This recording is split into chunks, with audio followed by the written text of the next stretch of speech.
Hello everybody, hope you're doing marvellously well.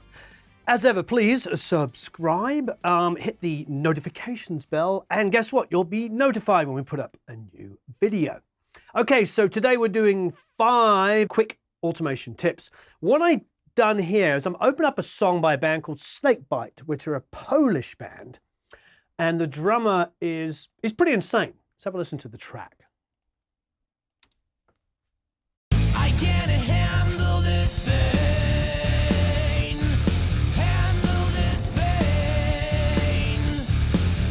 So it's pretty nuts. I mean, if I was to solo that drum track in the chorus there, you'll hear what I mean.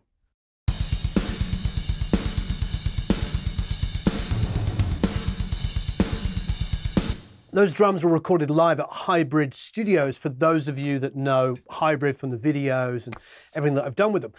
Anyway, so sounds great, but here's the reality of every drummer I've worked with that plays double kick drum pedals. Listen to the single hits here. Now the doubles. Now the reality is when you're doing singles, it's down, down, down, down, down. And you're getting leverage and you're like hammering down on that with your foot. When you go to the fast ones, you've got nanoseconds to get your foot up. So what tends to happen is they don't play it as hard. This gives 2 realities. When you're not hitting it as hard, you actually get more low end out of it. You tend to, because it's coming back off quicker, you let it resonate more, which is fantastic, and you get less attack. So it means, and you can see it quite clearly here, if I zoom in on this kick out and back here, you've got a lovely big fat long amount of decay. What, might you ask, is wrong with that? Nothing really. On the single hits, it's kind of nice to have a decent amount of decay like this. But with these super, super fast ones, you get this big low, blah, blah, blah, blah, blah, low rumble. It lacks attack, tends to be like blah, blah, blah, blah, blah, blah. So what do we do about that? Well, the 2 things to encounter. First of all, the first piece of simple automation is you just turn the kick up. So we'll go to this, these 2 particular mics, and we'll turn them up. So all I'm going to do is bring it up like a dB, and then I have it separated on 2 different outputs. So I'll go to this other one here and bring that up a dB. Okay, so not a huge amount of deal, but we just brought it up like a dB or so. It looks like it could actually go up 2 dB. Why the heck not? So we're going to bring up both of these sections up by 2 dB. All right, let's have a listen.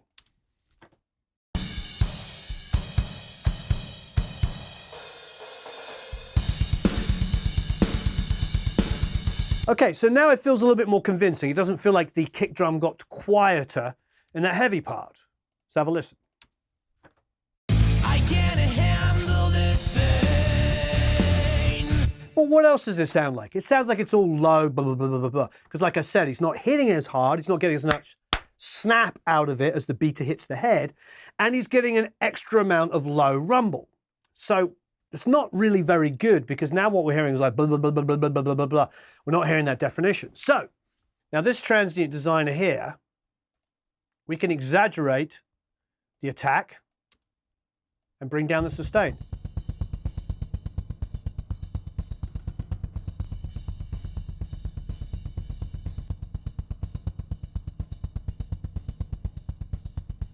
Take it off. With it off, you can clearly hear there's just a lot of low rumble. On. Far more constrained.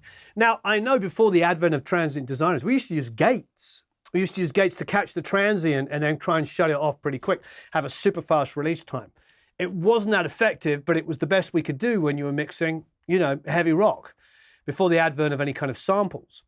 But it's a nice, quite a nice effect. Throw it in the track.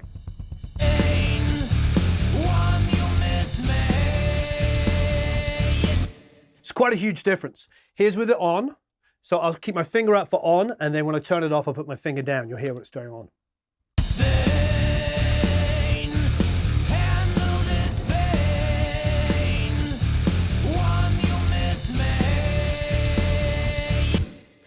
So it's like a very simple kind of EQ. It's interesting, I was talking to Mike Piasante today, and one of the things he was talking about was using compression as an EQ. And what he meant by that was like bringing out the transients, bringing out the attack of the sound. And that's what a transient designer does. So it's quite exaggerated. So what else would we do? Well, the thing is like, it's a nice effect on the kick, but here it doesn't work. If anything, it kills the kick. I'll put it back again. Off.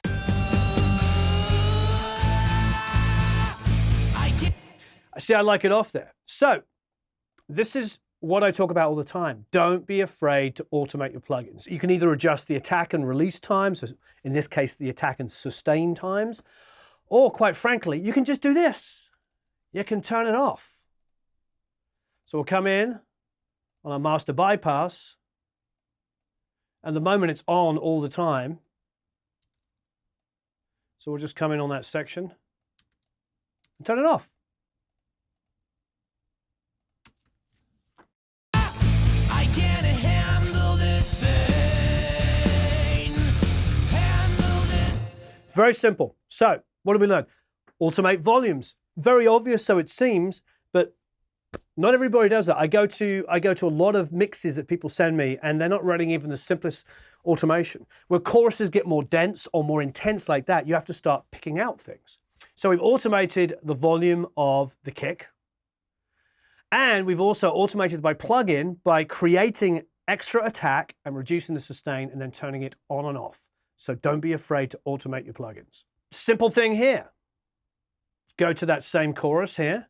Now with the snare drum, we can do exactly the same thing. We can just turn up our snare master a little bit, go up 2 dB. Also, I've turned up the reverb here.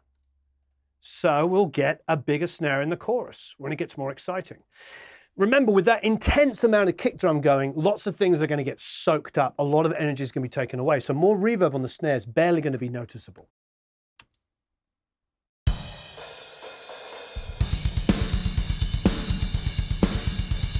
Take it off. On. So the extra couple of dB is just giving it a little bit more energy. It's just making it seem like he's digging in. And again, he's hitting it pretty consistently there. You can hear that, you can see the snare hits are very, very consistent. But at the same time, when drummers are playing more, are playing faster, they tend to get softer.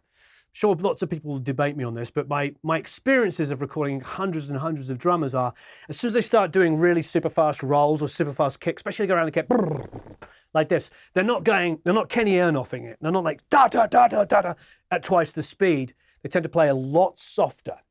When they're doing da doom da da boom, the pat boon Debbie boon, they can really articulate that rack and really articulate that floor. But as soon as they do one of these really super fast rolls, or they're playing like rolls and snares like crazy, the power drops. So we don't want to lose that entirely. So we're going to boost up the snare in the choruses just to make it feel like he's digging in because it's the chorus now. I can handle this. Wow, he's digging in. And we're going to bring up the reverb as well. Very, very simple automation, but automating your snare in the chorus is very simple, but very, very aggressive. We could play with a transient designer, but I don't think it's a problem. If anything, I like the ring going on. It's really kind of cool. Same thing is of the tom reverb.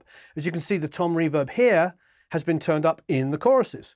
I don't need to do that in the verses because there's a lot more room going on there. But as soon as that double kick comes in, everything gets sucked up. Even with a transient designer on it, a lot of the energy is disappearing. Cool, so let's create like a little reverb effect going into this riff section here from the bridge. If you listen to the vocal here. Rolling darkness for my demise.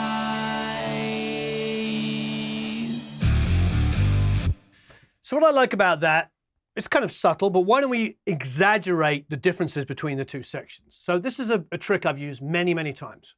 We can create a different send. Well, I'll just make it 3132. Now let's create a stereo bus. We can put on, call it Reverb Vox Tail. You'll see what I mean. Okay, so now I'm going to select a reverb And we're going to automate a reverb. Sounds pretty straightforward, doesn't it? Well, it is pretty straightforward. The important thing is that the reverb should be pre-send. Why is that? Well, basically it means I can turn it up regardless of the volume of the vocal. So what I could do is like basically decay the vocal but have the reverb keep going up because it's pre-fade. So let's go to our reverb and we'll find the out point. Let's have a listen.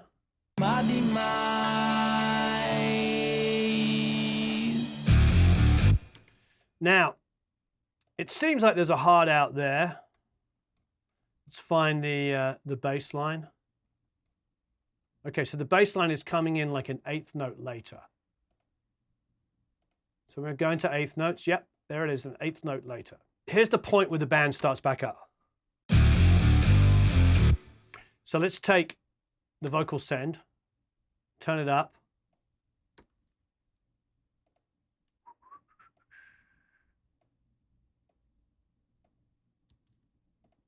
Let's have a listen.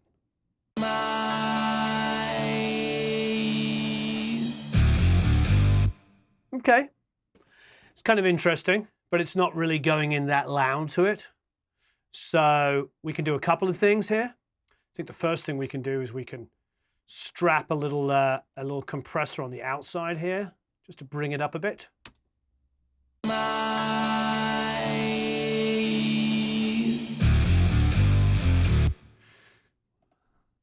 Okay, we'll go for a much, much larger, well, church. How about that?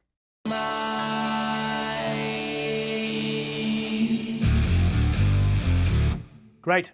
So we've automated the send. Let's have a listen.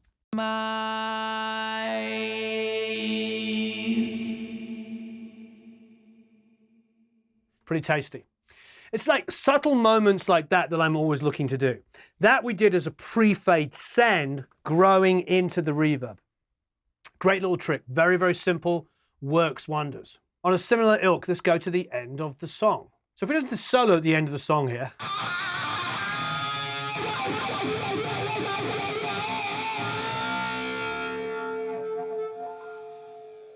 Now he's naturally turning his volume down, which is fantastic. But what we could do is we could go now, we'll create a new reverb. In fact, because we only use that solo reverb, that one section, we just turned it up there, we can use that same reverb. I'm going to take it up to where the solo is underneath here so I can see. Oh, well, we're being bussing here to 49. So we can send out 31, 32 on the solo bus. And this was going to be good. So now I can go to pre-fade. Once again, I can select the solo send bus, pre-fade. As you can see, it's turned down. And I'll turn it up pretty drastically. Let's turn it up to about here. And again, I'll make it so that it's getting louder and louder and louder. Like so. I'll have it decay off down here somewhere. All right. So now what we've done is we've created this nice reverb that's just going to come in using the same vocal reverb that we did before, but now on the solo. It's going to grow and do that.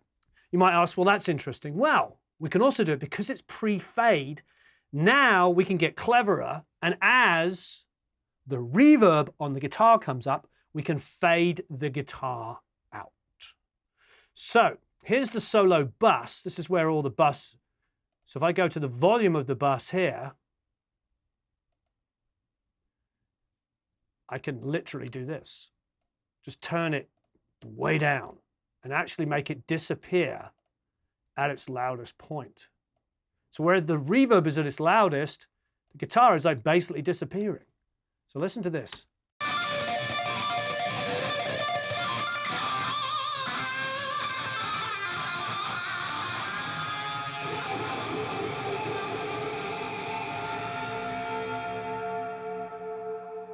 So the guitar stays pretty much the same volume, but now it becomes all the reverb. And it just feels like he's like going off into the sunset. These are the kind of moments that I look for in a mix to make the mix interesting.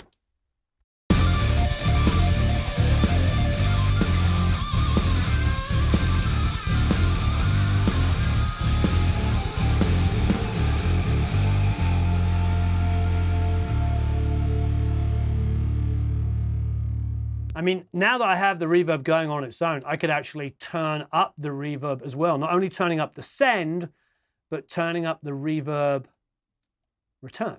So it's going to get super loud here when the guitar is essentially out. Have a listen to this.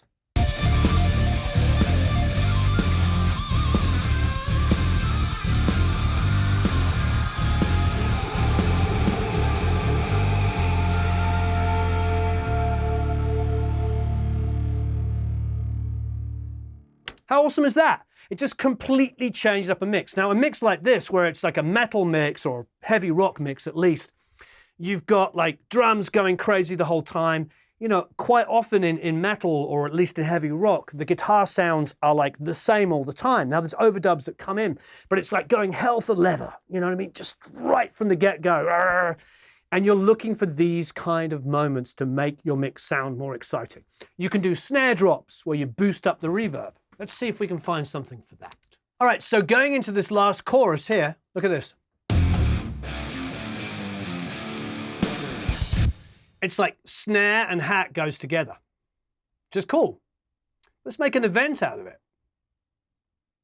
We've got a snare verb here. Let's just pick up the snare and crank that schnizzle. So I'm just literally just turning up the automation.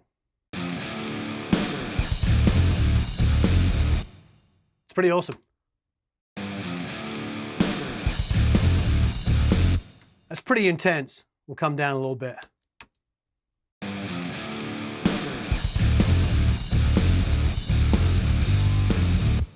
I think another thing is here is that we can come in and boost up these kicks. We already did it with other sections. Why don't we just come in and boost up all of these kicks? And like such, go up a couple of dB. Okay, and another thing we can do is increase that entrance. There's sort of a moment of sort of disinterest on that first kick as it comes in. Have a listen. Because it starts before the rest of the band starts playing. If I look down here, you'll see that it goes da-da before everybody else comes in. So we could automate those kicks even more. We've got the big snare coming in. We'll take these first two hits here and bring them up dramatically. Have a listen to this. That's nice. Now it doesn't seem like it's dropping off because the energy's there the whole time.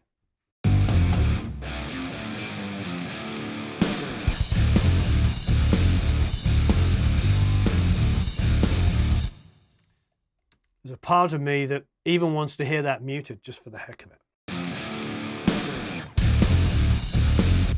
That was actually kind of cool. See what happens when you start doing this stuff? Now I've made that snare huge. I've tried an automation trick, didn't like it, muted the drums at that point, and I've got this.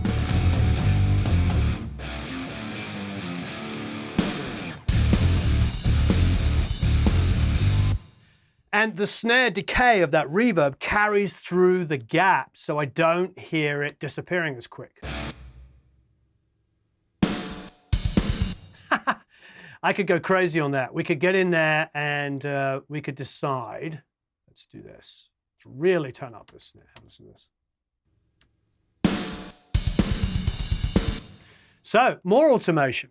Okay, so what are we going to do to help that out? Well, here's our decay time, and it's only set to 0.7 of a second. 1,000, 2,000. So basically, it's not long enough to cover that. So let's go in, again, automating a plugin, go into our decay time, hit OK, come here, find the decay time on the plugin, and you guessed it, we'll actually automate it so it increases, believe it or not, and then just disappears or comes right down. That was far too much. Try this. That's pretty tasty.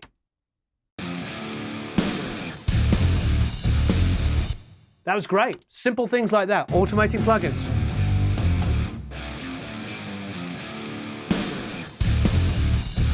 And that goes with the guitar going growl. You see, just getting creative like that, automating your plugins, automating reverbs, automating volumes, you know, is just a great way to make things more interesting and gives you tons of ear candy to listen to. All right, so let's try automating a vocal here. Have a listen to this. Why can't you leave me, babe? So that's an interesting one. It goes over the length of a quarter note.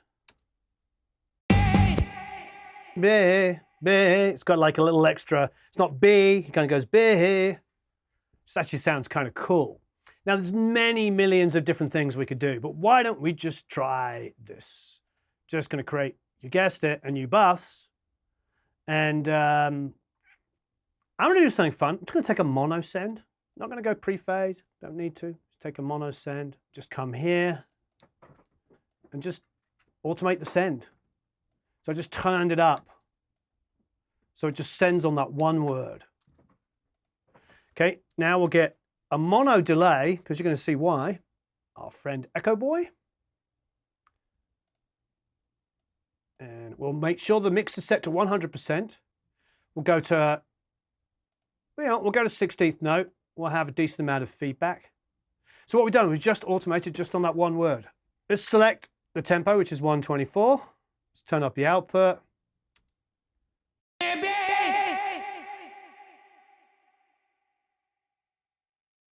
You know what? We'll go to quarter note. Nice. Okay, so. That's pretty tasty. Very simple. So just automating a send to a delay.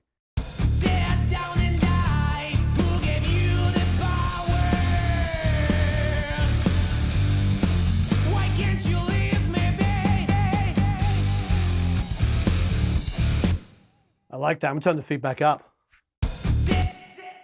Here's with the feedback louder. Why can't you leave me, babe?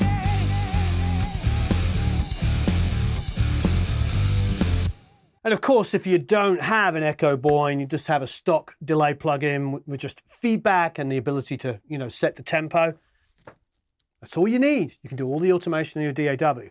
This is how you do it in Pro Tools. Obviously, there's different methods.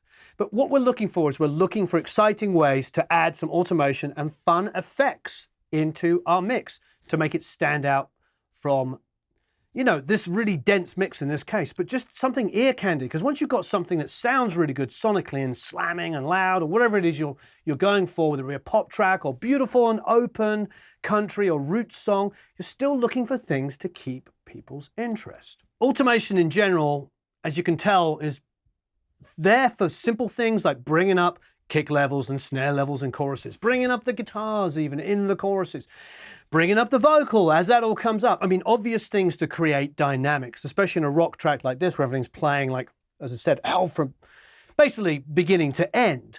So you can do all of those things as well. But beyond that, it's also there for ear candy moments, things to make it exciting. I've just scratched on the surface of a handful of things, but you can go crazy, panning things around, doing volume stuff, you know, automating effects, all kinds of fun things. So as ever, please subscribe, hit the notification bell. You'll be notified of a new video and have a marvelous time recording and mixing.